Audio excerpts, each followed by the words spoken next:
നാളത്തെ പ്രൊമോ വിശേഷത്തിലേക്ക് എല്ലാവർക്കും സ്വാഗതം. ഡോക്ടറുടെ വാക്കുകൾ കേട്ട് മനുവിന് കൂടുതൽ ഡൗട്ട് തോന്നുവാണ്. എങ്ങനെ അലീനയുടെ ശരീരത്തിൽ മയക്കുമരുന്നിന്റെ അംശം വന്നു? ഈ ഡൗട്ട് തീർക്കാനായി മനു അലീനയുടെ അടുത്തെത്തുന്നുണ്ട്. അലീനയോട് ആ സത്യം തുറന്നു പറയാൻ വേണ്ടി ആവശ്യപ്പെടുവാണ്. ഇന്നേരം അലീന വളരെ മയക്കത്തിൽ തന്നെയാണ്.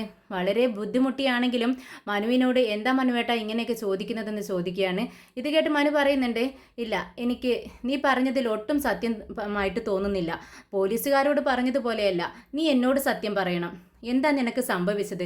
ആരാ നിന്നെ ഉപദ്രവിച്ചതെന്ന് ചോദിക്കുകയാണ്. അങ്ങനെ അലീന നടന്ന സംഭവങ്ങളെല്ലാം മനുവിനോട് തുറന്നു പറയുവാണ്. ഇങ്ങനെ ഹരിയും നമ്മുടെ രോഹിത്തും ഉപദ്രവിച്ച കാര്യം മനുവിനോട് തുറന്നു പറയുന്നുണ്ട്. ഇത് കേട്ട് ആകെ തകർന്നിരിക്കുവാണ് മനു. അവരെങ്ങനെ വെറുതെ വിട്ടാൽ പറ്റത്തില്ല, ഇത് ഞാൻ ചോദിച്ചിരിക്കും എന്ന് പറഞ്ഞുകൊണ്ട് നേരെ കയറി ചെല്ലുന്നത് തൻ്റെ വീട്ടിലേക്കാണ്. ഹരിയുടെ റൂമിലെത്തിയതും റൂം അങ്ങ് തള്ളി തുറക്കുവാണ്. ഡോറങ്ങ് തള്ളി തുറന്നതും ഹരി മനുവിനെ കണ്ട് ആകെ പകച്ചു നിൽക്കുന്നുണ്ട്. വളരെ ദേഷ്യത്തിലാണ് മനു നിൽക്കുന്നത്. റൂമിലെത്തിയതും മനു പെട്ടെന്ന് ഡോറങ്ങ് ലോക്ക് ചെയ്യുന്നുണ്ട്.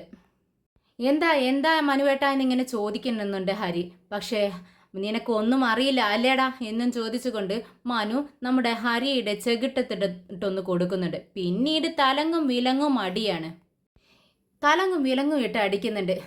നമ്മുടെ ഹരിക്കൊന്ന് പ്രതികരിക്കാൻ പോലും കഴിയുന്നില്ല. ഇനി മേലാൽ നീ അലീനയെ ഉപദ്രവിക്കരുത് എന്നും പറഞ്ഞുകൊണ്ടാണ് നമ്മുടെ മനു തല്ലുന്നത്. ഹരിയാണെങ്കിൽ മനുവിൻ്റെ അടി കൊണ്ട് വീഴുന്നുണ്ട്. അവിടെ നിന്ന് എഴുന്നേൽക്കാൻ ശ്രമിക്കുന്നുണ്ട്. പക്ഷെ എഴുന്നേൽക്കാൻ പറ്റുന്നില്ല. അപ്പോഴേക്കും അടുത്ത അടി വീഴും. അങ്ങനെ തലങ്ങും വിലങ്ങിയിട്ടും അടിക്കുകയാണ്. പിന്നീട് നമ്മുടെ മനു ചെല്ലുന്നത് നമ്മുടെ രോഹിത്തിൻ്റെ അടുത്തേക്കാണ്. രോഹിത്തിനും കണക്കിനിട്ട് കൊടുക്കുന്നുണ്ട്.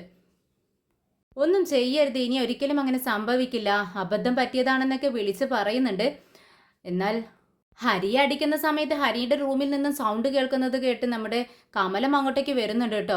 റൂമിൽ നിന്നും വളരെ ഗൗരവത്തോടു കൂടി ഇറങ്ങിപ്പോകുന്ന നമ്മുടെ മനുവിനെയാണ് കമലം കാണുന്നത്.